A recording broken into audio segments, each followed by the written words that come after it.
She gurgled heavy water, her mind drowning with the weight of deuterium in her lungs. Panicking but unable to move. It was a mind trick, for strangely the oxygen still entered her lung capillaries. High-energy heavy water-powered microscopic nanorobots, which in turn fixed her oxygen supply. She gained consciousness. Her surroundings were very foreign, although it reminded her of a hospital.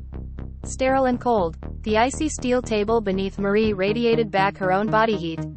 Icy cold like interstellar space. Around her stirred something strange. The medical bio-androids scurried about running tests on fluid pressures and RNA data chains. She felt like she had slept in lead for millennia. A feeling that was strange, yet familiar, connecting her short-term memory with a forgotten dream. They flashed in her mind like the terrible videos her friends would watch on the internet in the final days, before everything ends. Some of the images in her head were memories, some felt more invasive. Towers falling into wars over oil, blooming clouds of mushrooms. Fire everywhere. Social unrest, unraveling earthquakes rippling into tsunamis, riots and diseased bloated bodies. Burning boulders falling from the sky, plagues of carrion, violence and madness. Pandemics, bird flu and drinking drug sadness. Her waking thoughts were interrupted by a calming of her head's befuddlements. Now the memory of the voice of her mother soothed her head. Gabriel spoke. Forget these things, child. You need not worry about your brethren. The telepathic image of her mother was replaced by the horrible vision of her reptilian captor. I have come to show you heaven, my child, and to give a gift of our offspring to our Lord. The image of her mother wavered in her mind, like a mirage. I have blessed you with a gift that will keep your frail body safe from my harsh planet. Do not struggle against it. They will not hurt you. Marie gasped, finally adjusting to the atmospheric pressure of the medical lab. She felt a metallic coldness in her throat that felt like it touched her spine. On the very spot where she could not reach, on her spine was a hard lump that shared the metallic coolness of the table.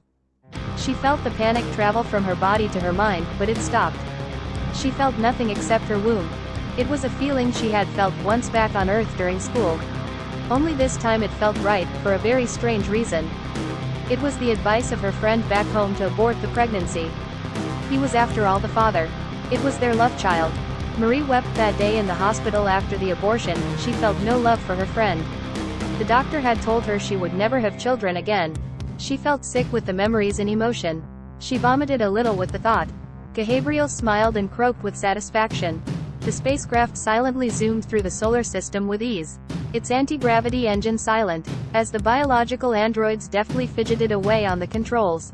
Marie sat up and saw a shimmering gold-red globe, that looked like it had the fiery wings of a phoenix.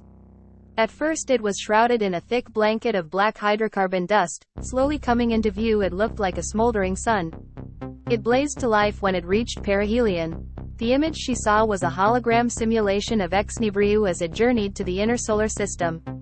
She could see comets and asteroids bouncing about between its 12 moons. It had its own mini-solar system.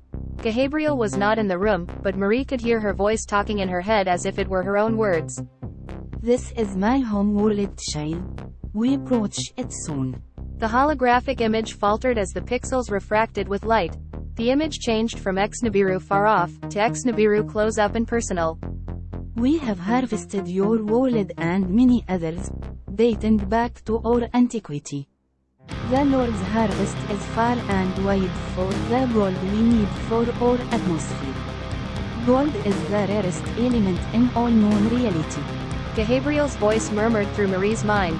It is how our world can travel at great speeds through the cosmos and still retain its natural atmosphere. Marie could not keep her thoughts to herself as Gabriel's voice echoed down every hall of her mind. She stopped resisting and let her mind drift off through Gabriel's thought matrix. Marie found herself in another body and time that was not her own. It was Gabriel's or some draconian body type. She stood atop a high plateau formed of crystalline lithium and beryllium. The greenish-blue landscape of the valley was lit by what looked to be 1,000 phosphorescent fireflies. The methane in the air seeped from thermal vents at the base of a far-off mountain. Mount Olympus. The heat of battle burned the ionized natural gas which produced an acridness of the air. There were corpses of what looked to be large blue Caucasian humans in strange purple iridescent nano-armor. The nano-armor was slowly dissipating in the wind, blue Titan blood dripping off seemingly nothing. She stood triumphant over the corpses. She hoped this was the last vanquished Titan resistance. They had chosen exodus over submission, which was the usual outcome of a near-immortal god-like subrace. The complex past the plateau on the mountain was their final hideout. Their last stand. The military complex was constructed of white volcanic onyx. The low ziggurat-type tower served as an illegal spaceport for refugees. What Titans were left had already made an alliance with the elder caste of Draconian lords. An alliance to be overlords enslaving their own people to extract resources for the ex-Niberian dynasty.